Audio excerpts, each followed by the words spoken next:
masterclass for founders in what is the right way to deal with communications, both internal and external. The basic steps are get your story right, then put your story out about the company and then about the founders and then the people who are representing you day to day, your influencer network. It's this idea of be a human being, talk to other human beings. The founder story is so important because you are a human mascot for the company. You're never going to reason somebody out of a position that they didn't reason themselves But here's the into. thing, the person that's attacking you is not your audience.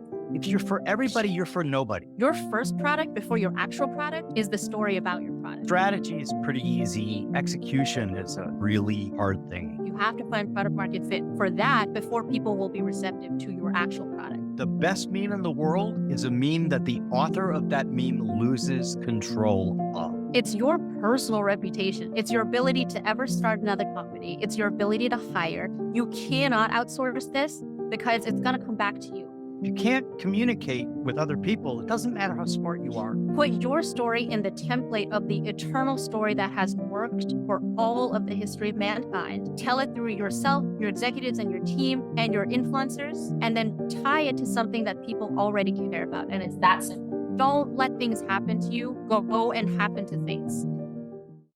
Thanks for joining us. Now please enjoy this episode of Infinite Loops. Jim O'Shaughnessy is Chairman and Co-Chief Investment Officer of O'Shaughnessy Asset Management, where Jamie Catherwood is an associate. All opinions expressed by Jim, Jamie, and podcast guests are solely their own opinions and do not reflect the opinions of O'Shaughnessy Asset Management. This podcast is for informational purposes only and should not be relied upon as a basis for investment decisions. Clients of O'Shaughnessy Asset Management may maintain positions in the securities discussed in this podcast. Well, hello, everyone. It's Jim O'Shaughnessy with yet another Infinite Loops. Today, I have been looking forward, Lulu, to this chat with you because we had to change it and things got fucked up. And then I got COVID at the Stability launch party. And you have been very charming in your willingness to say, no problem, no problem. My guest today is Lulu Cheng Meservey, who is the EVP of Corporate Affairs and the head honcho of communications at Activision Blizzard. She used to be on the board there, but now you joined the team. Lulu, welcome. Also, by the way, just like Yale BA, my daughter graduated from there. And I love the one thing I love about Yaleys as opposed to Harvard is Yaleys don't drop the Y bomb. Harvard, there's the old joke, right? About Texan that went to Harvard doesn't know which one to mention first. Yeah. Or if you're vegan and adopted a pet. No, I think the etiquette for having gone to Yale is to say you went to school in New Haven and then leave the expectant pause while you fluff your cravat. Exactly. Well, so for those who don't know Lulu, she is possibly my favorite version of what the communications director, head honcho should be doing today, especially for founders. We want to make this podcast very, very useful for founders who, like, a lot of this is brand new and I've not my first rodeo. But when I came upon Lulu, it was because of her incredibly kick-ass response to the people at the New York Times who decided to write a hit piece about Substack. And I'm reading it and I'm loving it. I'm loving every minute of it. And I'm like, who the fuck is this? I want to meet her. Welcome. Thank you. The who the fuck is this is what I go for when I introduce myself to people. So that happened while I was on maternity leave, by the way. So I was coming in with very little context. I was back like the first weekend and this thing dropped. So to be fair to many people who worked on this when I was missing context, I don't know a lot of the backstory. I just saw the story and saw that there was no reflection of reality in that story. Virtually no reflection of reality in that story. And what they did was something that founders probably are familiar with, which is the facts that are buried in paragraph 12 tell the real story for about 7 words. And then the headline is something that is just in the fiction section next to Tolkien. And so I felt like maybe we should say something about that. So we did. I love the way you downplay that now. What I loved about it, and also there was another hit piece. I think it was in Wired. We're going to list our hit pieces. This is going to be like a 10-hour podcast. I'm not going to. We got one every other day, I think. What the headline was, Substack doubles down on uncensored free speech. And my first thought was, whoever wrote this headline got voted most despised douchebag at Choate. How have they so lost touch with reality? The answer to how people have lost touch with reality is a long one. I like to assume that most people are trying to do a good job. And I like to assume that most people are trying to make the world better in their own way. But sometimes you get a clash of worldviews. And I think the person who wrote that article was not saying to herself, I'm going to go out today and be dishonest and slam a bunch of people who don't deserve it. I think she was saying to herself, here's what makes the world better, in my opinion, and they're not doing that. And I'm going to go and call them out so that I can shift the world in this direction. I think a couple things are going on. One is there's a lot more activism by all writers than there used to be. And two is that things become contentious that weren't before. So having a platform that lets people say the things that they want to say didn't used to be as controversial as it seems today. So I will say that founders probably run up against this a lot of the time where they get attacked. The intent was maybe not an attack. The intent was to make the world better in some way, but with a totally different worldview and something that maybe founders think is outdated. And the end result is an attack on the company. And then you end up with one side. This is what we're seeing now in tech. One side is saying the media keeps attacking us. And the other side in the media, because I deal with a lot of these people who are good people trying to do their jobs for the most part, are saying we are trying to cover you and be fair, and you don't accept criticism. So I think that's where we are today. Yeah, I, of course, tend to be one of my old compliance guys at one of my first firms in asset management told me that I wrote like Lagos Cook. Damn. And so like I actually owe a great deal of my career to some great journalists. Yeah. Who, and they weren't always kind to me, but when they weren't kind to me, it was fair. And so I am not, listeners, please, I'm kind of joking around when I say that, but this adversarial nature where it seems to be an agenda behind the pieces that are being written that is transparent in some cases, like the New York Times doesn't want all of their best writers going to Substack. I get that. If I ran the New York Times, I wouldn't want my best writers going there either. But I thought what would be great, and you and I chatted about it before we hit record, is both of us thought that this would be a great opportunity for you to give what I would call a masterclass for founders in what they might be hearing is the right way to try to deal with communications, both internal and external, and with, the old comms handbook, which I think should be in the trash because it doesn't work anymore. And you, thankfully, and I just got done rereading, have written extensively about this. So if you wouldn't mind, if we could just start out, like, we've hired you as an advisor. We have a new startup. We don't have a lot of previous things to point to. Like I started a new company, but people know who I am. So I have to do things a little differently. But let's just say you got a great idea. You got a great team, but this is your first time, your first rodeo, and we hire you as our consultant. Give us some pointers for founders. So I would start with the basics of a new framework, a new playbook. The old playbook is based on something that probably worked really well for GE in the 1980s or whatever.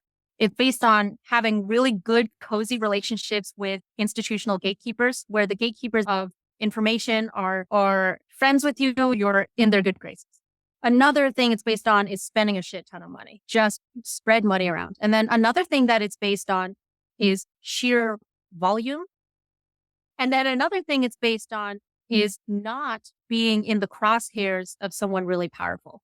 And so if you're a startup trying to do something different, all of those are the opposite of what you're working with. You're probably threatening to a lot of people. You're upending both powerful institutions and these sacred cow beliefs, because by nature of putting something new out into the world, you're introducing people to something for the first time, and there will be people who are threatened. And then the last thing is people will have ways of thinking about the world that aren't necessarily receptive to what you're building because it's new. And so what you're working with instead should be what I think of as the insurgency framework. So I studied counterinsurgency in my past, and I think about things through that lens, which is if you're an insurgent, which is to say you're not the incumbent, you're not the state, you're not working with the money and the military might, what you need to do is look for asymmetric advantages. And the asymmetric advantages that an insurgent has, for example, there's a long list, but some of the top ones are you're native to the internet, like that is your home territory. So insurgents in the real world will choose their territory to fight on, right? It might be the forest, it might be the jungle, the beaches, whatever. Here, you know your networks on the internet. You also probably have a network of other founders and investors who are of similar belief. You also probably have more courage, backbone, and conviction than the other side. So this is when you think of 300 Spartans at Thermopylae holding off 10,000 Persians for 3 days. How are they able to do that? It's because they're fighting for different things. It's because they're full-time warriors. It wasn't they were sent out to do a task. This is how startup founders carry their message into the world against incumbents. And I think it's a huge underrated advantage asset to use. So how do you use these assets? There's 3 ways. Okay, I'll lay it out and then we can go into detail for each of them. But there's 3 modes of getting your message out there. First, you have to craft the message, and we should probably talk about what that looks like. Then the 3 modes of getting your message out are the story of the company, the narrative of the company and the mission, what this corporate entity is doing. And then the story of you, the founder, or the CEO. If there's co-founders, you're going to have to do all the co-founders, but the individuals who run the company. Why are these human beings the right people at the right time to do this? And then thirdly, it's your acolytes, your ambassadors, your network, because the way that a startup gets its message out today is not like one centralized bullhorn, hoping that people will listen. It's just too noisy and chaotic. What you're doing is you're building a network of nodes. I liken it almost to Bitcoin. Bitcoin has no chief communications officer. No one is running comms for Bitcoin. And it's, if that person had, if they had that person, they would probably be winning a ton of awards because it's been incredible what Bitcoin has achieved. But they've done this through influencers spread across the globe who are each sort of a chief communications officer. And so what you're doing as a startup is you're building out this network of nodes, which one makes the message more believable because it's coming from other human beings as opposed to from faceless corporate entities. 2, it's making it more resilient when you get attacked. Because it's hard. It's the same reason why Bitcoin is very resilient to attack. It's hard for someone to attack all of the nodes. So I think the basic steps are get your story right, then put your story out about the company and then about the founders and then the people who are representing you day to day, your influencer network. Yeah. And, some of it is devilishly hard because you really have, like Mark Twain, everything gets attributed to him. So I'm not sure it was actually him, but it's attributed to him anyway. Yes. Right. All right. But he said the difference between the right word and the almost right word is the difference between lightning and lightning bug. It always stuck with me because I think it's really true. And I'm fascinated by what I call human OS, human operating system, and how people need to understand that neural real estate, i.e. brain share, is so much more important than they understand. And I want to pick up on your idea there of getting how would you sit with a founder and hone that message? You have a formula that I was going to ask you about later. Now might be the better time to talk about the formula, but if you were, again, now you're consulting, you're doing this pro bono, thank you, but you're consulting. So you believe in the founder, you've done all your homework, you believe in the company, and then he or she gives you word vomit. I got you. Yeah. And by the way, all my consulting would be pro bono just for, I don't know, putting that out into the ether to eradicate any conflicts of interest. I help companies that I like, and then companies that I don't like cannot pay me enough to do it. So I'm in a very fortunate and fun position to be able to work with companies that I like. And a lot of them are in this position that you're describing, which is they're doing something entirely new that people don't even know how to think about yet. And they're forming that from scratch. So, okay, here's how I would start. This is very tactical. You get out your Google sheet, you fill in your, what are we doing? Why does it matter? How are we going to get it done? Who are the people doing this? And then along the way, what are the principles we're going to adhere to? Just 1-page Google Doc. It's a mad lib. Fill that out. But then you're going to realize that you take this Google Doc and people do not care. Like if you take this and just go around and shop it around to people, they're thinking about other stuff. Their mental real estate. It's not like, you know how people say you have a dessert shelf, you can get full on dinner, but you'll have room for dessert. People don't have a mental dessert shelf waiting for your narrative. Like their brain is 100% full of just stuff from the world all the time. So you need to get in there. And I think about putting your message out as finding product market fit, where your first product before your actual product is the story about your product. Right. So your story about the product is your first product. You have to find product market fit for that before people will be receptive to your actual product. And the way you do that is the mother of all read the room. It's who are we trying to reach? And the answer there is almost always potential employees, potential investors, potential customers. For some startups, it's regulators. For most other companies, regulators is later on. Who are going to reach? And what are those people thinking about today? Because it's not my startup. What are those people already thinking about today? And then how do we draw the line from that to this? Now, there's a few ways to draw that line. One is I've been advised to think of a better analogy, and I haven't thought of one yet. So I've been using gateway drugs, which is they're thinking about X thing, and you want them to care about Y thing. And so you have to build that bridge for them because they're not going to build it themselves. People don't give Kamala Harris enough credit for doing this when she was a senator, where she did this really well when it came to education. She would say, if you care about national defense and you are just focused on America's military strength, and I want you to focus on middle school education, then my message to you is going to be, did you know that people can't enlist in the Army without a 10th grade reading level?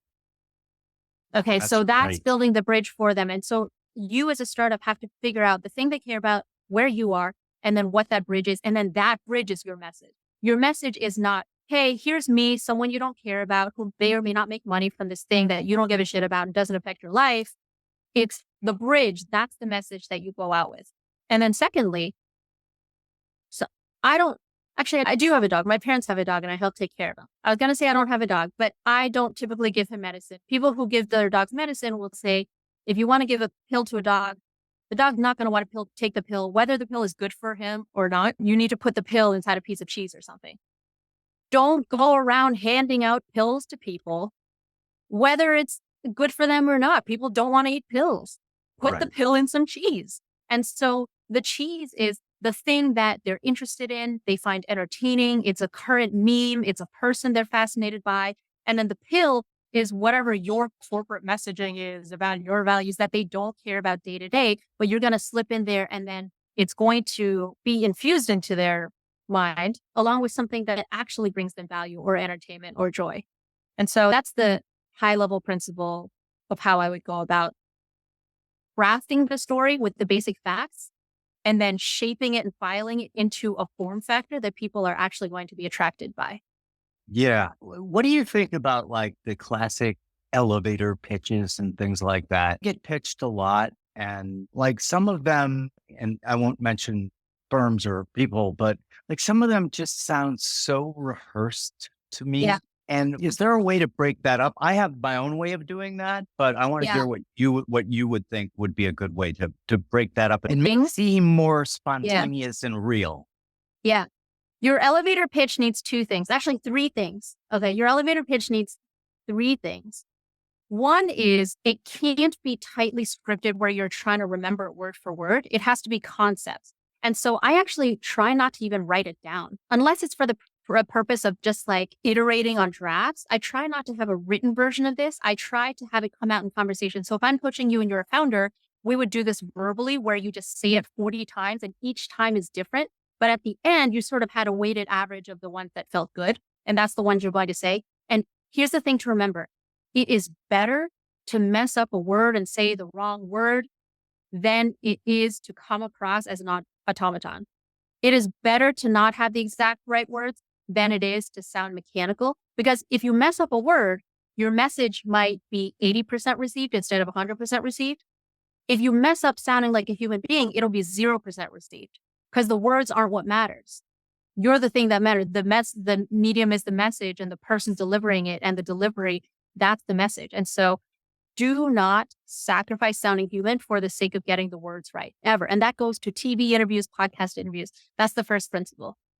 And if you, as a startup founder, are a technical genius who is not a Barack Obama level orator, who is able to put on that performative sense of being natural, then don't try. Just make it so that you don't have a script to remember and that you actually have to ad lib every time.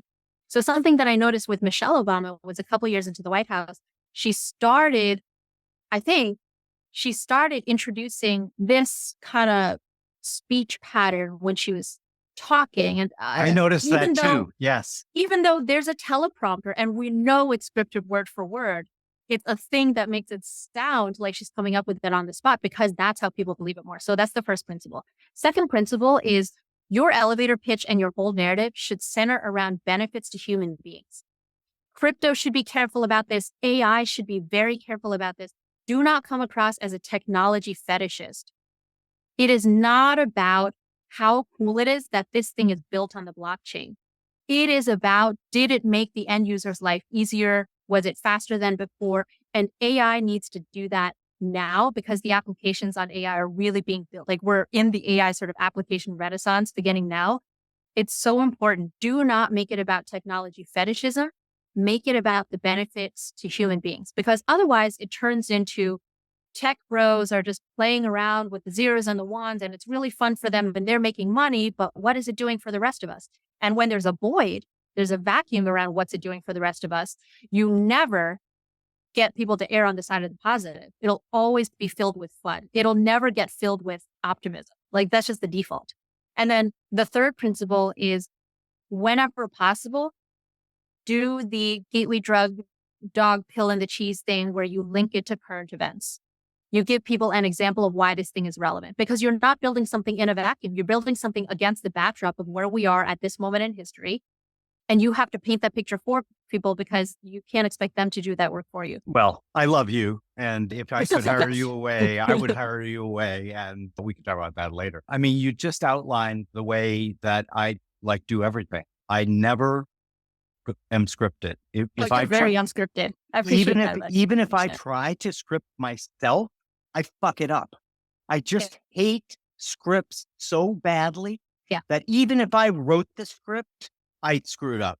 And I have 3 scripts that I'm actually very proud of, but they were for each of my children's wedding because they wanted a copy of the remarks. And all of them knew my attitude about it. And so for them, it was like, wow, you actually wrote this out.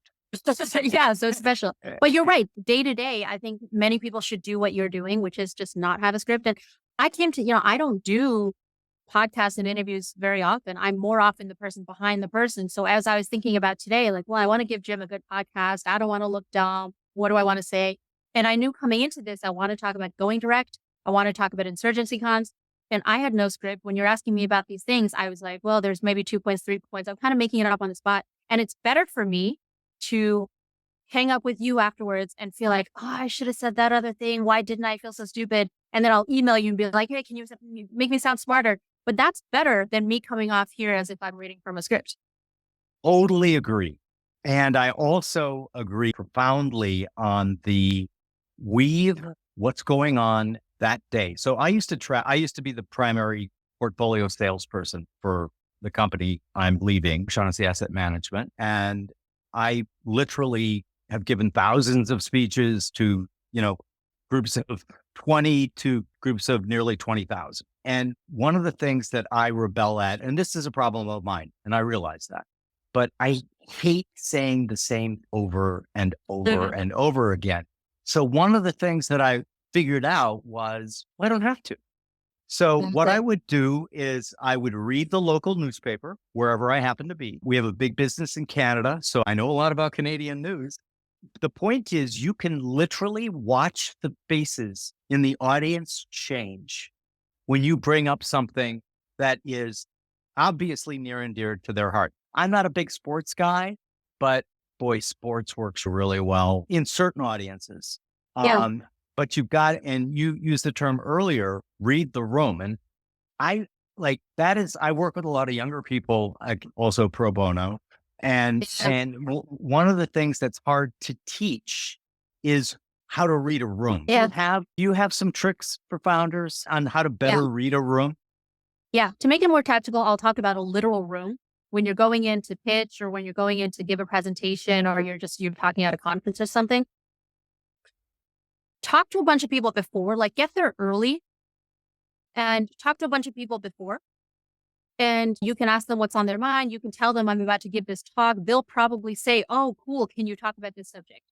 It gives you a default intro where you can say, I was talking to someone out in the hall who said they wanted to hear about this. And you can even imagine them in the audience looking at you. It's good for calming nerves. It's also good for making it relevant to at least one person. And assuming that person isn't a total freakish outlier, probably a lot of people. The other thing that's super tactical, by the way, about talking in front of crowds. I mean, there's a whole other thing we could go to about body language and all that, but a breathing technique that I think Andrew Huberman has talked about is to not take the deep breaths that you're usually told to take. Like if you have nerves before talking, they say, take deep breaths. And if you actually do this, what it does is it has the effect of raising your stress levels. And what you're supposed to do is breathe in and then take another breath in and then let it out. And what I've noticed as a mom is that this is actually the same method they teach you for like birthing class. It's the thing that is supposed to help your body calm down. It's the like in and out. So that's the thing to do for 30 seconds before you go on. Have someone that you're talking to beforehand so that you're already warm. And then get a sense of what's on that person's mind so that when you go out there, you're speaking to at least one individual, but probably more. Yeah, that's another one of my bugaboos. It's like, Stalin, one death is a tragedy, a million are a statistic, though, right? So one of the other things that I try to convey to people is remember, if you're nervous or just talk to one person, in your mind, right? Just like, focus on a face, shrink the room for yourself. Like there's all sorts of these techniques that work really well. But the one that I find people like, the other thing I hate, and I'm very happy to say Stability AI is hoping to put the PowerPoint in the graveyard where it belongs. I hate PowerPoints. But because of my industry, asset management, heavily regulated, got to have all the disclaimers, all of that stuff. And yet I can still remember like the 10 times that the PowerPoint was broken or whatever. Those were the 10 best speeches from the point of view of people coming up to me saying, oh my God, that was amazing. Right. Because what you're doing with the other thing, in my opinion, I'm probably wrong, but I think with things like PowerPoint, it's like they're crutches, right? And if somebody gives you a crutch, you're going to start to use it. Yeah. Another thing that you point out, and this is on the individual, this drives me crazy. It's like when I just launched, it's the worst kept secret in any company that was meant to be in stealth mode. Because of my investment in Stability AI, it kind of got known that O'Shaughnessy Ventures was next. But like, I would want to kill myself if I said in a passive voice, it was decided by O'Shaughnessy Ventures executive. Oh, I mean, I can't even say it, right? Yeah. And it's this idea of be a human being, talk to other human beings. And you make a big point of that. If you could elaborate a little bit more on that. Yeah. People who watch what I'm doing will notice that I often act as sort of a heat shield. Like I get attacked a lot. Sometimes I make wonderful friends and I got to meet you. And at the same time, there's a lot of people who want nothing to do with me, don't want to hear from me again because I represent an idea that is offensive to them. And the reason I've done that, even though it's not pleasant to get attacked on the internet, like it's not fun to get piled up on, it's not enjoyable to get dumped on. But the reason I do that is a couple reasons. Over the long term, I think it's the only way to build trust. It's like the kids' song of we're going on a bear hunt. We can't go under it. We can't go over it. We have to go through it. You have to go through it. There is no under or over getting around speaking as an individual in order to build trust. because nobody believes what they hear from a C Corp as much as they believe what they hear from a human being. Obviously, the execution is tricky. Now you introduce all this risk, this execution risk that I'm going to come across as an a-hole or whatever, or that I just fail in my execution by saying the wrong thing. But I think over the long term, you have to put yourself out there as a human being and speak directly. And there's a lot of times when I've said I or we, and it's not a position that I decided, it's a company position that was told to me by by the people who did decide in legal or leadership or whatever. And somebody has to own it. And sometimes that has to be the founder, or sometimes it has to be the head of policy or whatever. But a lot of times the person who's speaking for the company just has to own it and take the hits. And so I think over time, you do these things where you win or you lose, but in the long term, you'll be much better off than if you hadn't done it. And so I'll just emphasize again, like this approach has risks. It doesn't feel good. It also risks going wrong, but over time, you will be so much better off. It's like the US stock market. It goes up, it goes down. Over the long term, you want to be in that stock market. Like over the long term, it's going up, as opposed to if you're sitting in cash, that's the risk averse way of not losing. But over time, you actually are losing because everybody else is making money. So that's how I think about that. Yeah. And that's an actually incredibly accurate assessment. What appears to be the less risky in investing, treasury bills, for example, actually in the long run are the most risky investment you can make. If you took a buck back in 1927 and inflation is taken out, it's worth $1.60 now. Whereas the same buck in the market was worth like $20. And the world doesn't stand still, right? There's no default position where you opt out and the world stands still. It's you opt out and that's a conscious choice to let everybody else keep doing their thing. And then you are now behind on a relative basis. And that's true of money. It's true of business decisions. And it's also true of storytelling and comms. Every power vacuum gets filled and every narrative vacuum will get filled. And the times when you don't lean in, even at cost to your own sanity that day when you're being piled out on Twitter, you have to do it because over time, you're going to be losing out much more than you're going to be avoiding risks. So I think Brian Armstrong has said something along the lines of not taking a risk is the biggest risk. I think that's so true, but people don't think of it in comms. I think that comms is a relatively risk-averse industry. And it's as true for us as it is anywhere else. I recently wrote a post called The Danger of Playing It Safe.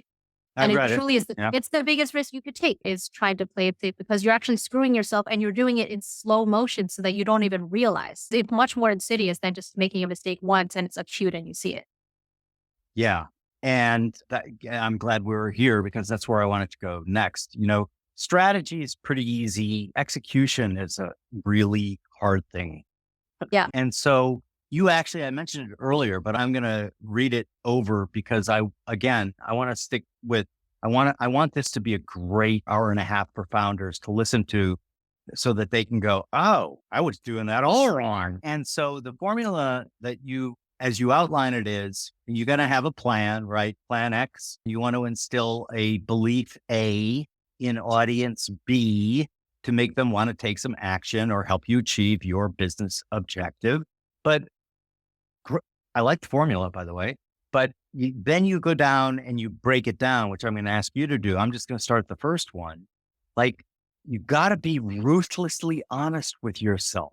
Is this business objective a good business objective? So for example, you have good equals winning over investors or customers. I agree. That's a good objective. Bad, I want this to go viral. Or did you see the number of new followers I got because of that post? Or they say I'm so smart. Those are all really bad business objectives. So is there some handy, could we Google, don't do this as your business objective? Or is that more of it's got to brainstorm it yourself as a founder and with your team? I think every company has one business objective. And I hate to sound just like a total knuckle dragging capitalist, but I am. And it's make money. The thing that helps you make money is your business objective. If you're a company, right? If you're UNICEF, it might be different. If you're a government, it might be slightly different. But if you're a company, even if you have a mission, you're not going to achieve the mission if you fail as a business. And if you don't succeed and grow and have a lot of users and make a lot of money, you're not going to be able to make that difference in the world that you wanted to make. So the things that are closest to that are usually being able to hire people to help you make the thing, getting people to buy the thing, getting people to give you money to hire the people to make the thing. And then sometimes there's secondary or tertiary things that support that, which is maybe you do want to gain a large following in order to tell the story that gets the people to buy the thing. But you have to recognize that's a secondary or tertiary thing, and you have to prioritize it accordingly. And so founders don't have a lot of time, and teams that run lean don't have a lot of time. When you're a startup, you're not going to have the 200-person comms team of one of these huge corporations. And time and credibility and energy are so finite that even if one of these auxiliary goals is worth doing, you might recognize that it's not in the top 3 things that are worth doing. And you just got to keep your eye on the top 3. So what I try to do is I have the top 3 business goals I used to be a physical Post-it. Now it's a virtual Post-it on my little desktop app. And everything that I do every day and everything that anyone on my team does every day should meet those things. And if it doesn't, I'm not saying it's a bad or a stupid thing to do, but I'm saying, wouldn't you rather get another hour of sleep and rest up than to pursue this thing that is not even one of our top 3 or top 5 business objectives? So I would start there. Yeah, it's a good grounding in what you want to do. Also, in my opinion, involves identifying who your actual audience is. Yeah. Right. Like I've seen so many people who want, everything in the kitchen sink, right? Our TAM, our total addressable market. What's the population of the world right now? Yeah. If we just got TAM. 1% of that. Yeah. It's like, and the tragedy is the number of decks that I have seen that actually have that in the deck is just, it's disheartening. Because like you make the point super well on the one you did about K-pop, which I thought was great. I reposted it on Twitter and like by the way, I run a lot of experiments on Twitter. You can take the quant out of quant investing, but you can't take the quant out of the quant. And so I love to test everything. And like when I was putting up that one, I said, I put a clock. I actually set my timer. And I said, my wife was sitting there with me and she goes, "What are you doing?" I said, "I'm going to time the amount. I've written down what I think will be the first response saying K-pop, they suck." And it came in under 5 minutes. Yeah. You know what? People don't give enough credit to other industries. And so I think there's a lot to learn from K-pop. I think there's a lot to learn from the makeup industry. The makeup industry is the opposite of some of these hard tech companies that are trying to spread their message. But one thing that the makeup industry does really right that I think we should all learn from is they speak through human beings. They speak through influencers. They speak through spokespeople. My sister worked for a makeup company, a pretty significant one that had a $0 marketing budget. They had a big budget, but it all went toward influencers. And so in the tech world, I think of it as you're no longer speaking from the centralized bullhorn. Information has become fragmented and decentralized. And so your strategy has to be as well. And so run your strategy like Bitcoin. Create your network, have your nodes. It makes you more resilient, like I said. It's also harder to move things. Like instead of you just making an announcement, you have to go and work. And when I've done this in the past, I can tell you it's much more labor intensive because then I'm calling people individually and messaging them. And each message is totally tailored. And sometimes it's an hour phone call instead of one press release. But then what you're doing is you're creating this network of information carriers, each of whom is an influencer with different size spheres of different sets of people, and they're carrying that message for you.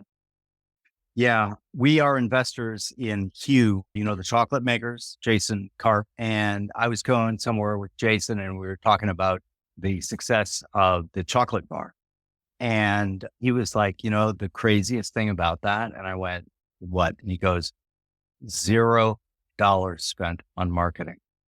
And I'm like, "Get the fuck out of here." And he's like, "Jim, I swear to God, we noticed all of these celebs like on their Instagram holding up the Hue and saying, 'This is great.'" And I said, "So what'd you do?" He goes, "Well, we're not stupid. We did send them like a box of the chocolate bars and to thank them, but we never offered to put them on a retainer. We never offered to pay them for their endorsement." And he mentioned something I thought was really interesting. I will leave the name of the influencer out because he is very well known, but Jason knows him, and he was talking to him, and he's like, yeah, I would have been a little offended if you had, like said, let me pay you for that. He goes, because I really like this. Right. Yeah. And the whole notion of the power of the network, part of my thesis that's driving the new models that we're using in O'Shaughnessy Ventures is that all the old models are collapsing, and in their place are new, in my opinion, much better models, but they're new. And there's always a cultural lag in between, when the first people get tuned in to when other people get tuned in much later. Yeah. And the thing that was interesting from the point of view of the whole influencer and network thing, my thesis is networks are going to become exponentially more important because time, space, geography have all collapsed. So networks used to be Yale or Minnesota or, what school you went to. If you were religious, what congregation did you belong to? Yeah, now you have infinitely more axes. Right. And there's Balaji's networks taken action. Even people who haven't read the book and are not formally part of this movement are doing the things that he's describing. And so I would say a couple things. Can we go back 1 second on what you said earlier about Stalin's supposed quote on one death is it was probably Mark tragedy Twain versus a million. That, I think so. Yeah. It sounds like when you are on the receiving end of attacks and hit pieces, something tends to happen. The attack, if it's an unfair attack, let's assume the company is a good, solid, ethical company, and then the attack is unfair. In that scenario, usually what is happening is the attack is using the anecdote as a tragedy, and the company's trying to fight back with statistics, and automatically you're losing. If you notice, if you watch these things unfold, that it's almost always the attack is in the form of one story or 3 case studies, and then the rebuttal is in the form of, 90% think it's okay. So look at NAFTA, for example, the storytelling around NAFTA. NAFTA, I'm pro free trade. And so I look at the numbers and these data points have come out showing that NAFTA has lifted up economies and created all these jobs. People who attack NAFTA are not going to say, oh, you say it's 10% better. It's actually only 6% better. Their attack is poor Jim O'Shaughnessy, who has 3 children and he has a wife and he has 40 grandchildren and he lost his job and now he's just desolate. And look at poor Lulu over here. She can't use her skills. And they never actually rebut the true premise because they can't. The true data of most people are better off. They're saying, well, look at these 3 and don't you think that everybody's probably like this? And then the rebuttal comes in the form of, oh, but the economy has been lifted by 0.5% here and this. It doesn't work. You're automatically losing if you're fighting the story with the data point. So tactically, what this means is you need to go on offense with your own stories. So you put out your stories first about the real human beings, the real sympathetic carbon-based human beings whose lives have been changed by your product. And that way you're a little bit inoculated in the sense that if someone wants to attack you, they have to then call your people a liar. In some way, like the implication is that they're going to come bring people who are going to accuse your people of being untruthful, which is harder to do than to accuse a company of being a liar, as we've talked about, people versus companies. And then secondly is you've got people who have put themselves out there as representatives of the company who now have skin in the game. They've put down a psychological marker and a reputational marker that they now have an interest in defending, even if you don't ask them to. So now the next time you are attacked, you don't have to respond with some percentage that people aren't going to believe. You already had these influencers out there who have already been activated because the first time they went out on your behalf proactively, you briefed them. They know all about the company. You formed a personal relationship that's trusting. Now they are already fully armed to do that. And then the last benefit is you don't have to now go to them in a time of crisis to exploit them as PR vehicles for your company. Because even if they agree, they're going to do it nervously, resentfully, or feel like they've been used in the future and you can only do it once and you're calling in a favor. So by going out there proactively with your stories before the attack comes to you in the form of stories, you are inoculating yourself and you're making it easier in the future for the influencers to do it on your behalf without you having to ask them at all. Yeah, these are just such great wisdom points and like gang, listeners, viewers, it took me a long time to learn a lot of these lessons that Lulu is giving you here. So, like, pay attention, read this transcript, because I learned most of this stuff the hard way by totally fucking it up. And, it got to the point where, we're in public markets, we're quantitative investors, right? Algorithmic, everything. But literally, my best presentation was always, I'm going to tell you some stories about why you shouldn't pay attention to stories when making investment decisions. No numbers, no nothing, just like it was all stories. And why we love stories, because it's in our base code of our DNA, right? Yeah. A child anywhere, you could have a child born here in Greenwich, Connecticut, and ship him or her off to Shanghai. And even if they are Irish as the day is long, they're going to speak perfect Mandarin when they grow up with their new family in China, right? So language is wired into our brains. Yeah. Reading hasn't been wired in yet. That's why it takes so long to teach people how to read. And one of the interesting things, though, is the other thing that I experienced is that, thank God, I got over it. But like, when you first get attacked, like, it depends on your personality type. I tend to be a bit combative, and It's deeply personal, especially with startups and founders. Like, if someone is attacking some huge corporation where like Honeywell is on its X number CEO who's running it right now as their latest job, that's different from, you're the founder of this company. It is your baby. It is your mark on the world, the thing you're going to tell your kids and grandparents and grandkids about. And when they attack that vision, they have to do it by attacking the integrity of you, the founder. And it's always deeply personal. You don't even have to take it personal. It is personal. And so I totally understand how that would feel. And it goes back to, you have to respond personally. You as the founder now have to say something in defense of yourself, because it's no longer just our company, this and that. Am I an honest person who tells you the truth, or am I not? And that's why when I said earlier at the top of the podcast, and I think we probably should dig into this, you tell your story through the company story, through the founder story, and then through your network of influencers. The founder story is so important because you are a human mascot for the company.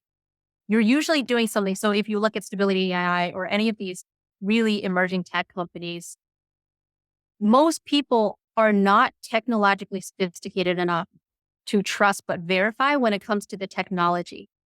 They can't check it out for themselves and tell you if it does what, and tell themselves if it does what you claim. And the technology is supposed to be esoteric. Like, you're putting out something that most of the tech world doesn't even understand because you invented it. And so they are going to base their trust on whether they believe the thing that you're telling them.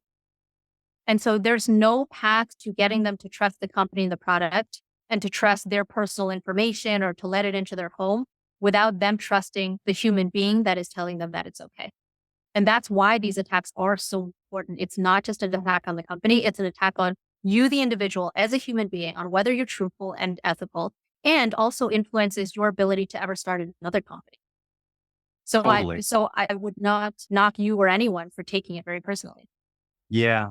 I ultimately learned to become much more dispassionate about it. And by that, I mean, I kind of understood, listen, they have a completely different worldview than my worldview. Robert Anton Wilson calls them reality tunnels. And, understanding that everyone's reality tunnel is different makes you more open to the idea that maybe they really weren't trying to hurt you. Now, obviously some of them were, but maybe like maybe some of them were just like, they felt passionate about X and they misunderstood what Y was, right? It doesn't. And so when I started putting it into that framework, it just became a lot easier for me to respond. And I completely agree with your idea about, it's like you're never gonna reason somebody out of a position that they didn't reason themselves into. But here's the thing. The person that's attacking you is not your audience. Right. So we were talking about why you or your spokesperson, and maybe another thing to bookmark is, when should a founder have a spokesperson? Not all of them need it, but sometimes they really need it. And when do you need one? But you or your spokesperson are going to speak directly and confront any allegation that rises to the occasion. You can't be battling it out with everybody. You have to choose like who's actually worthy of it. One reason to do it is like you, the human being, are speaking. Another reason to do it is the person who is attacking you, they're not your audience. Every once in a while, there's someone influential who actually does change their mind about you. I've had this happen in the DMs on Twitter. It's really gratifying. I've had people say to me, like, you're not the caricature that I envisioned. I'm sorry that I said this thing. And they actually come around.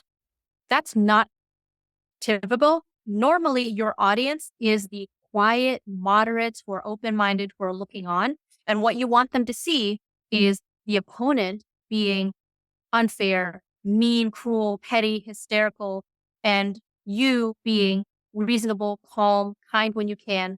Again, all of us screw this up from time to time. It's hard to pull off, especially if they really got at you with something. But on balance, you want them to see these two sides and say, who do I trust more? And the next time each of them says something, whom am I giving the benefit of the doubt to? And that's your real audience. And I think that's really important for people to remember.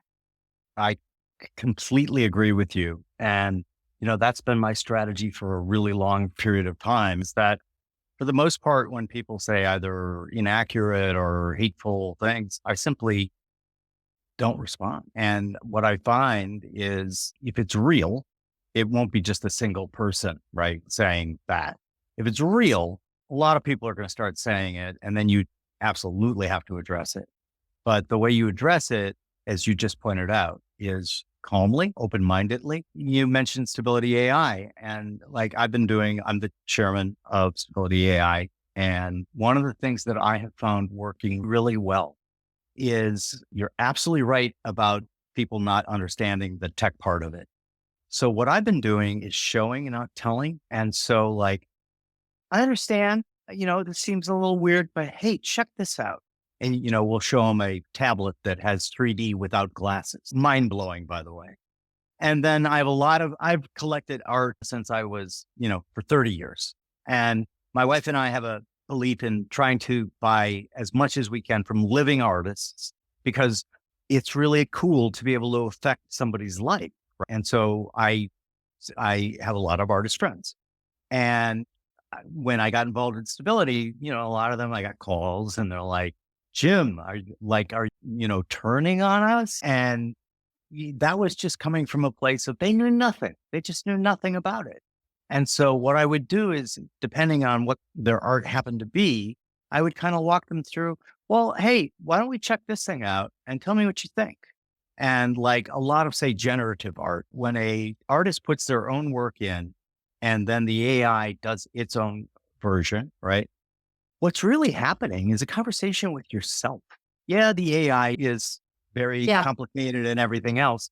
But once I get like even people who were like really deeply suspicious, just get them using it and they're like, oh, I had no idea that this is the way that this worked.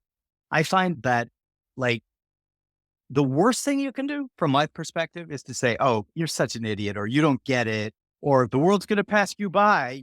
What were the initials, everyone? Never going to make it, that they put up on Twitter.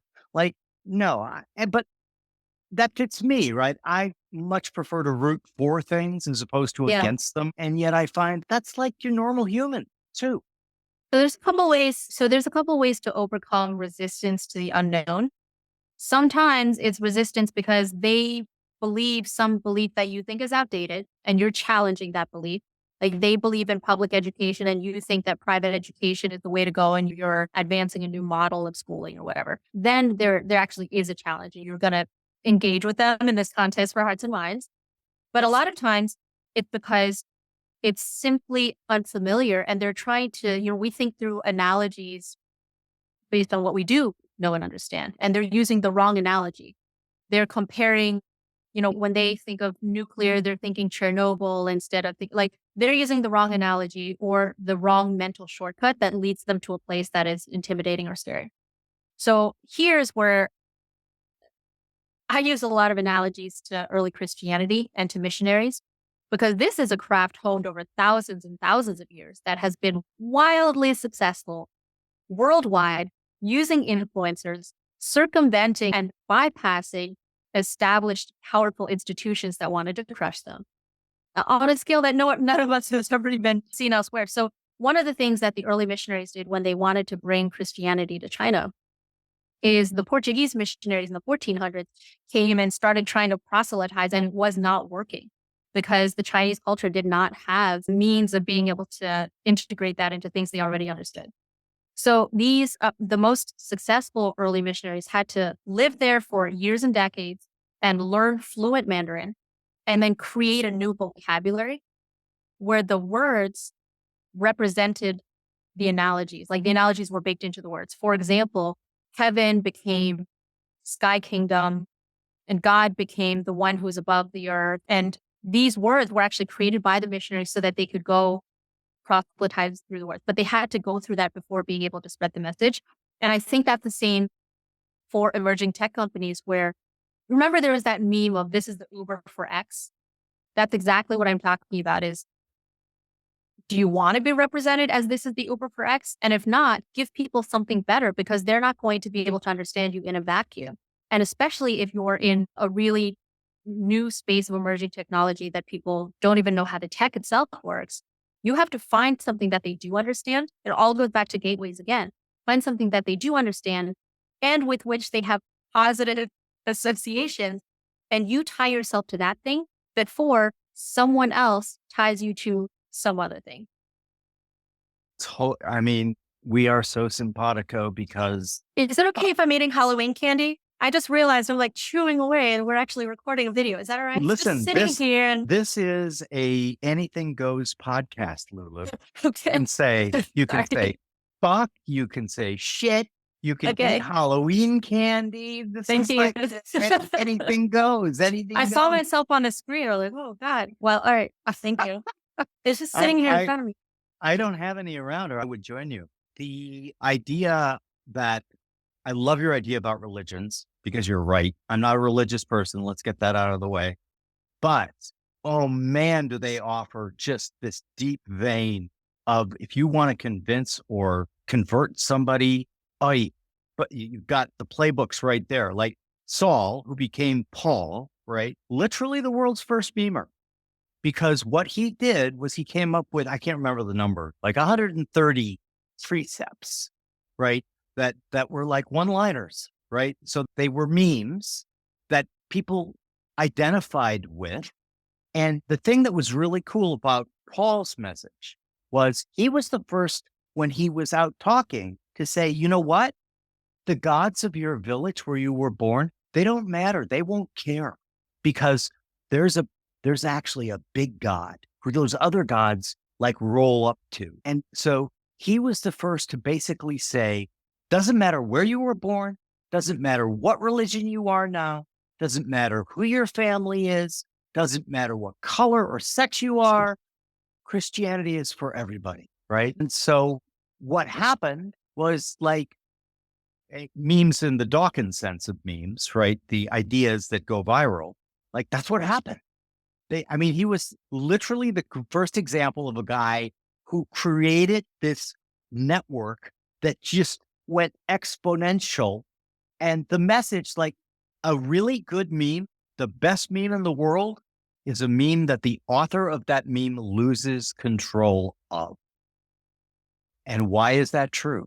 Because it's being repeated so many times in so many different places and ways and for reasons that are different, that the author can't control the meme anymore. But that's a good thing if your objective is to try to, get the pews filled up with people to put money into the Yeah.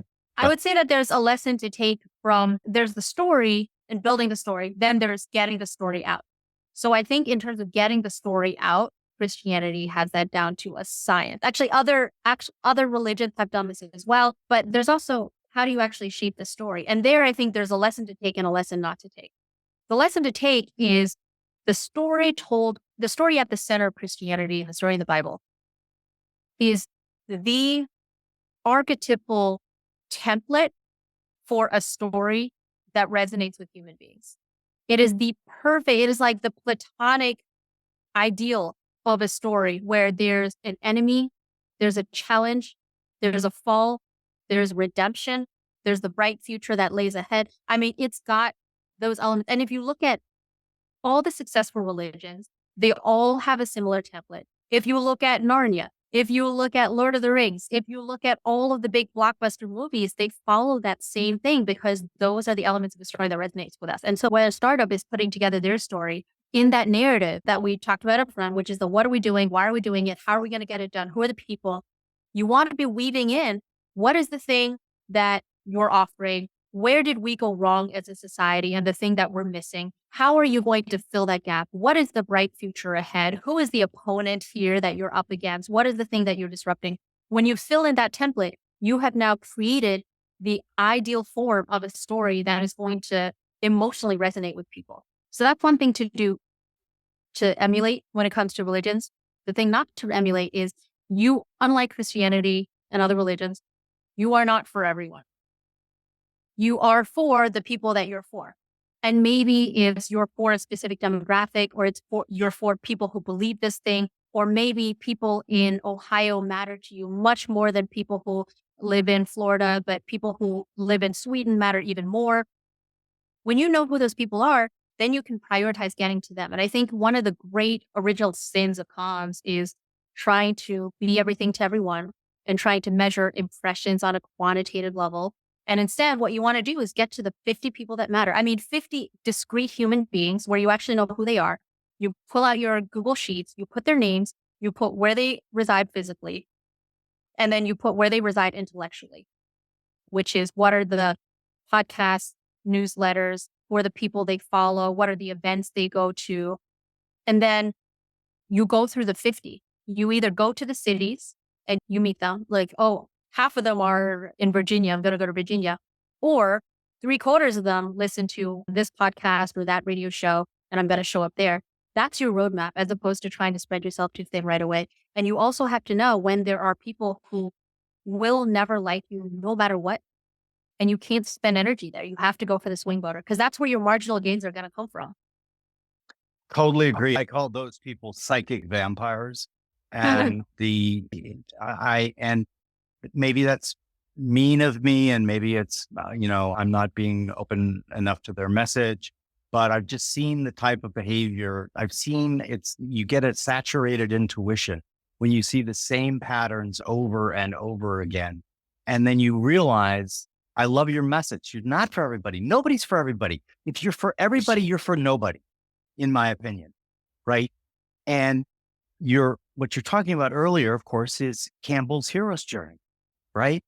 And I am fascinated by it. Your remark about earlier religions. Every religion follows the same template. If you go all the way back to the first religions, where, by the way, all of the gods were female, not male, and yet they're all the same. They all have the enemy. She overcomes. She has to go to hell to reclaim her, or the underworld to reclaim Persephone, her daughter. They're all the same story. And it's also interesting, like how that fits in back to AI for a minute, right? So in AI, the reason I'm find stable diffusion and stability AI so interesting is they've really figured out a great compression algorithm, which takes a massive amount of data and compresses it to a much smaller amount. Over the weekend, I'm sitting reading some Joseph Campbell. And what is Campbell saying? Campbell says the greatest stories that everybody knows are stories that have been told and retold and retold. And then he actually uses the word, they have compressed all of the good information from that story through their multiple retellings. And that's why they resonate with humans so much.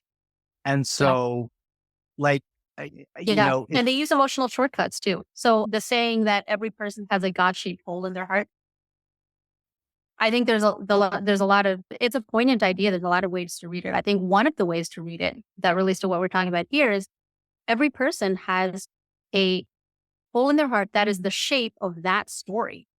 It could be a different God. There are people with different religions, but they all follow the same shape of story. And that is the shape that has resonated with billions of people over the history of mankind. And that's the thing that's going to continue to resonate. And it's not very hard. It's very easy. for startups to put their story into that template, because that is the shape of the human emotional receptor that you're targeting. And so when we talk about create your story and then file it into the shape that is going to be best received, something that I also talk about a lot is cultural erogenous zones. Every type of group has cultural erogenous zones, and you know immediately what I mean by that. And your job as the storyteller is to fit it into that. It's not to try to tell a story in a vacuum that is so compelling that people can't help but come to you. That is so hard to do. And I can't even think of someone who's done it. It's probably been done. But the much easier thing to do, and again, you're running lean, you don't have a lot of time, you need to be efficient. And the easier thing to do is to figure out what shape those cultural receptors are, and then just put your story in that shape. Totally.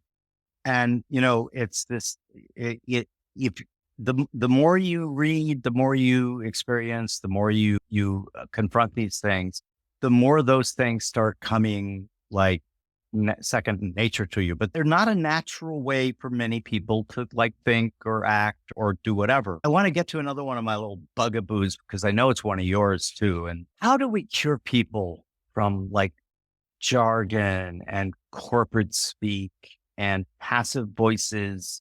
And I want to be if I was the Zen master, man, I would be hitting those people with the stick so hard.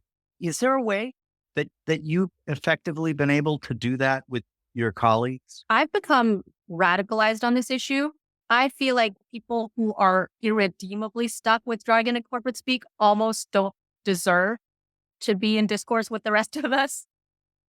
Let them keep doing it. I feel the same. Self-identify as someone who lacks a connection to the rest of the human race and speak into the void. Waste your own time, because the really good, exciting, successful startups are not the ones doing this.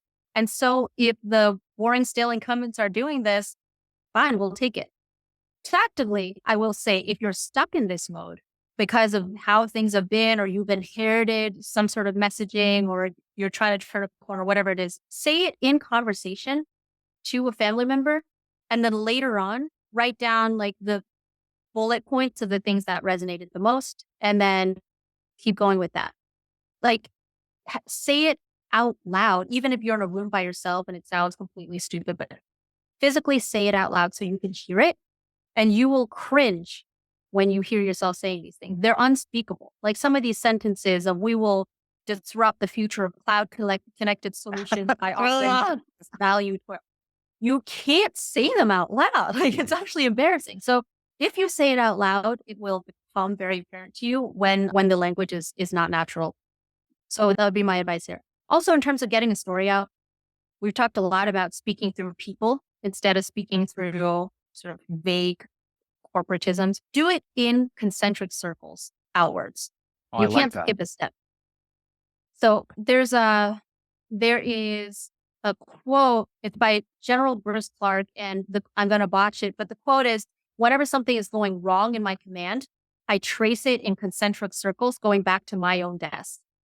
And putting a message out is the opposite way. So first, you have to know, you, the founder, have to get your story straight, really clear, such that you could say it to a 6-year-old, a 45-year-old, a 60-year-old, and it's different words, but the core of the message is consistent. Then you have to make sure all of the co-founders and executive team are on the same page. They can use their own diction, they can use their own style, but the core of the meaning has to stay. And as you were saying earlier, you can lose control of a meme over time. In these stages of a company, before it's really meme status, you have to have control of what the message is, but not the words. So lose control of the words, keep the core of the message. Starts with you. Next circle out is your executives and company leadership. Next circle out is the rest of the company. I'm assuming it's a startup, so the rest of the company is not going to be very big. If it's a big company, then the next circle out is managers, right? But let's say your executives, the rest of the company, then your investors, then your power users, then your other users, then everybody else. And you have to do it in this sequence, because that's the order of credibility. That's the order of the people who are closest to it and are deemed most knowledgeable. And if you skip a step and one of the others was not on board, a couple things could happen. One is they feel like they've lost control of the thing that they signed up to be part of. People have quit their jobs to come be on this journey with you, and they feel like the journey is proceeding without them, and your bandwagon has taken a sharp turn and they've fallen off of it. Disastrous. The other thing that could happen is if you're not going through them, they see the story in the wild, they might disagree, either accidentally because they didn't know that came from you, or on purpose. And that is the most corrosive thing that could happen to a narrative, is to have someone who's in the know, who's in a more inner circle than you, tell you that's not really true. And so there's no shortcuts there. You can't skip a step. You have to go in concentric circles outwards from the founder. Yeah. And I want to emphasize your point about, if I'm talking to all the founders out there now, you've got to really emphasize with your colleagues that they have to put it in their words. I had this happen to me, actually. And I sent a salesperson in my place to give several speeches and stuff. And I got a call from the sponsors, which was not a very happy call. They were like, Jim, so-and-so sucks ass. He's horrible. Don't ever send him up here again. And I'm like, Yikes. but it was inconsistent with what I knew about this person. And so I asked him to come and give me the presentation. And I immediately saw what the problem was. He was trying to copy me. He was using words that he would never use, right? Yeah. So I used the term pedestrian to mean ordinary. He wouldn't do that. Yeah. He's a huge sports guy. And so what I said to him was, you've got the narrative completely right. You've got the words completely wrong. You got to use your own words. What I want you to do is just go and talk to your wife about it, talk to your friends about it, and then come back and do it for me. Lulu, he came back, was like a different human being. Yeah, right? exactly. He owned those words, and they resonated with him. And now back to another one of your great messages here. He was distinctive and authentic, and like, you can't fake that, right? Yeah. I'll give you we've mentioned sports a couple of times. So I do have a favorite sports analogy when it comes to running a comm strategy. And it's the difference between football and rugby. So in college, I played rugby, and I know rugby a little bit better than football. But one of the key differences is rugby is a continuous game, doesn't tend to stop, and you keep going. And as a result, the strategy for advancing the ball in rugby is that when you're about to get tackled, you run into the tackle, and your goal is not to avoid the tackle. Your goal is, if you're going to get tackled, you want to use it to gain yards, or that's the scrum, right? Yeah. Right. Well, ruck, and you would want your team to come out with the ball. So it's inevitable. You're going to get tackled, but you can run into it and use your own force to have gains while you're being tackled, and then have your team come out with the ball. Whereas with football, the game stops a lot, and managing the clock is a part of the game. And because it stops every time someone is down, the play is different, the strategy for advancing is different. And you see people running behind the line of scrimmage, and they'll get tackled, or a quarterback will get sacked, and you'll actually end up losing yards. And I would say that advancing a comm strategy is like rugby, because it's a continuous game, and the tackles are coming for you, and it doesn't stop and pause for you to reset. And so what you need to be doing is, if a tackle is really going to come, you need to run into the tackle with your force, and then have your team come out of it with the ball. And what that looks like is, there's a number of ways this could play out. One is, you know that there's something that people are going to attack you for when they find out. So you announce it on your own terms, you explain it, they'll be mad, but it'll be a totally different scenario versus someone else finding out and then exposing you, and then you losing that trust. Because people being mad at you is different from people losing trust that you'll tell them the truth. And one is damaging, inconvenient, unpleasant, temporarily harmful. The other one, again, is existential. There's a few things in any business that are existential, and most of them go back to whether the individual behind the company is a trusted human being. So that's one example. Another example would be, if someone does land the first blow, do you respond or not? And so there are times when it doesn't rise to the occasion of you even giving it time of day. There are other times when you cannot hide and wait for it to blow over, because what'll happen is it'll ossify, into the annals of the internet, right? And become received wisdom. And then 2 years later, when you're trying to get away from it, it is nearly impossible. It's like if your nose is broken. So my nose, as you can see, tilts this way because I broke my nose 2, maybe 3 times. I don't know, because of rugby, tilts this way. If you're going to try to fix a nose that didn't set properly, you're going to have to re-break it and set it again. It sucks way worse. And so if you don't want to be in the position 3 years later of re-breaking the nose to set it, then you want to do it right away. And that's the equivalent of running into the tackle. I love it. So when I was doing all of this traveling, right, I really don't know much about sports. My son still is mad at me about it.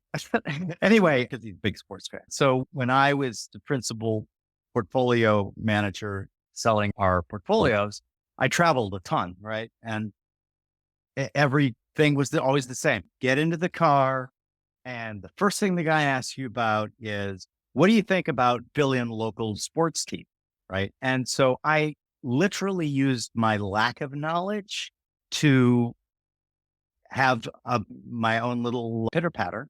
And it was always, I would answer, well, man, it really depends on what team shows up on the field, court, whatever they're talking about. And then all I did was agree with his assessments. Yeah. So by the end of every ride, I had one guy get out of the driver's seat, come around and say, I just want to shake your hand because I've never driven somebody who knows so much about sports as you. That's perfect. No, we're talking a lot about things that founders can do for their communications. And I do want to emphasize, even though founders own comms, like sometimes it's you're a brilliant software engineer and you don't have the time of day for this sort of fluffy, nebulous thing of comms and you outsource it. It's your personal reputation. It's your ability to ever start another company. It's your ability to hire. You cannot outsource this because it's going to come back to you. A lot of times, the person you have running your comms isn't an owner of the company, isn't treating themselves as an owner of the company. You can have employees that act like owners, but you can also have employees that act like employees. And I don't fault anyone for this, but if someone is here because they see it as just a job and they're not a true believer, you might need that person for their skills temporarily, but don't assume that's the same thing as you being accountable for your company's reputation. It's a precious thing. It's like wearing a white shirt. When you stain it, it's stained. It's hard to keep white, and you're the person, it's your shirt. And so founders have to look after this, but they don't have to do it all by themselves. So sometimes people feel like going direct means you're your best spokesperson. You should just do it. Yeah, you should do it. But one, you're not going to have time. Like the things that I have done in a comms role are a more than full-time job. And I still haven't gotten to all the things that I've wanted to do. There are things at Substack and the person who's running comms at Substack now is excellent. She's doing a lot of these things. But there's stuff that I left behind that I didn't get across the finish line. And I was there full time. I was working like 15, 16 hours days. I don't know, very long days. And the founders wouldn't have time to do that. Secondly, you want someone who's not you to talk about you. It's totally different for you to go out and say what a genius you are versus somebody else who behind closed doors is telling people with conviction from themselves what a genius you are or how much integrity you have. And then thirdly, there are actual skills involved with comms. It feels like such a fuzzy field. And I lack a lot of those skills. I'll be clear, my background is in studying counterterrorism, is working in finance, working in geopolitics, and I bring in those strands. I think it's great. In actual comms, I'm kind of a newbie and I'm missing some of those disciplines. And so I've hired people who have that experience and I found it incredibly useful. And so I think that founders should not conflate going direct with necessarily not having a comms person or a spokesperson or a team. You could do it, but I wouldn't say necessarily that's the way to go. Yeah. And, it also connects nicely to one of your things when in your piece on the dangers of playing it safe. Risk averse it does not equal, you can't become great if you're risk averse. You have to and of course, this is motivated reasoning on my part because I am a naturally risk seeking person. Yeah. So it's so much easier for me to say, yeah, you got to take the risk. The thing that you just said is important though, because the founder, and this is again for the founders listening or watching, you may think like you're all in on the risk and everything. But if you say have someone as your comms head because you don't want to do it, and they're much more worried about their job, about, how they come off, about their future employability, by the way, all of those are completely legitimate concerns. And so if you don't understand as the founder, whether that person who's speaking on your behalf is thinking like an owner mentality or like an employee, you're going to get into some shit that you could have avoided like the plague. Yeah. Because So this person is going to be speaking on your behalf and on behalf of the company behind closed doors with conversations you will never find out about. You will never find out if they were the source or what they said on the phone that you were on. And so there are so many talented, principled, awesome comms people. There are also people who are talented, but don't really care about the mission. And then there are people who might not be a fit entirely for other reasons. And so making that distinction upfront will save you a world of headaches later on. And again, I don't fault anyone for looking out for their careers, but you don't want to hire someone who just wants a job. Right. And if they're interviewing, if you're Pepsi and they're also interviewing with Coke, read that as a data point. Or if you're in, I'm having such trouble. I thought I had a good analogy, but now I don't want to use it because it's a company that I work with. So, but if you're in industry A and they're in industry B that is naturally oppositional, if you're nuclear and they're also applying for jobs in oil, you just need to know what you're getting and is that the thing you need at the time. So I just encourage founders, consider that even if you want to go direct, you might want to have someone helping you, but get someone who doesn't just want a job for the sake of having a job. Get someone who's willing to take a pay cut to go do your thing specifically, or who's coming because they want to work with you and they don't care what the title is, or have some indicator that they're in it to win it with you. Yeah, I think that's important to think about. There's one other thing that I wanted to mention too about the comms industry and the playbook being outdated. It sounds dumb. It's no one's fault. It's not that comms people suck. It's not that all journalists are bad and the media is broken. It's not that founders are intransigent and untrainable and have big egos. All these people cast blame around. But when you look at the industry, the system is broken because everyone's frustrated. Founders are seeing that they're not getting results and they're seeing that their comms function maybe isn't working like they want it to, or they have an agency that's not representing them the way that they wanted to. Then media feel like they're getting stonewalled and people are not giving them access and are treating them like the enemy. Then comms people are feeling like they have unrealistic expectations from the founder and that what they're being asked to do is underappreciated. Everyone is frustrated. And so the whole thing is broken. It's not like there's one part of it where you just fix that part. So I think if we're able to move the industry to this new model of getting away from one centralized bullhorn to a network, of getting away from relying on information gatekeepers to get your message out for you and you doing it yourself, getting away from the passive corporate voice to the active, direct human voice, and then going through the steps of putting the message out in concentric circles as opposed to just blasting it out to the public in the first place. The stuff that we're talking about here, founders will feel better about the ROI that they're getting on their efforts and on their money. Some people will feel better about the results they're able to deliver compared to the expectations on them for their jobs. And honestly, journalists will feel better. Reporters will feel better because they don't want these crappy stories. They don't want boring stories pitched to them that clog up their inbox. They complain about it all the time. They want to do their work. And then the last thing is the people who are advocates and influencers will feel respected. Wow. That is, I know my team, and that is going to be one of the big clips from this episode because you just encapsulated, well done. You just encapsulated much of our conversation in maybe 60 seconds. And that's another one of mine. Say it again, then repeat it to make sure that everyone heard the same thing, right? Because the number of times people don't hear the same thing is much greater than the number of times that they actually do hear the same thing. And so, wow, this has been amazing.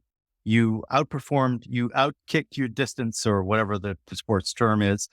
It's good try, See how, David. see how horrible I am? I just Points suck. for effort. But you are an amazing human and an amazing comms person.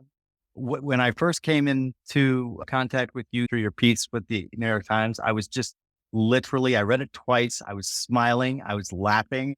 I was like saying, this woman gets it. She understands, because I've got this whole theme about the great reshuffle and how all the old models are collapsing and nobody seems to understand. This is one of them. But Jim, let me say that what you're seeing is the product of a lot of trial and error. You're not seeing the error. You're seeing some of the trial. You're seeing a version of building in public where you've probably seen other things from me that have flopped as well. And so I encourage people, like any comms people who are listening to this, who are hearing like Jim showered me with accolades. Thank you very much, Jim. You're like my publicist right now. This is the upshot of taking risks and failing a bunch of times and then having your wins outpace the losses over time. Because what we haven't talked about here is the long list of times I tried something and it totally failed and I felt embarrassed.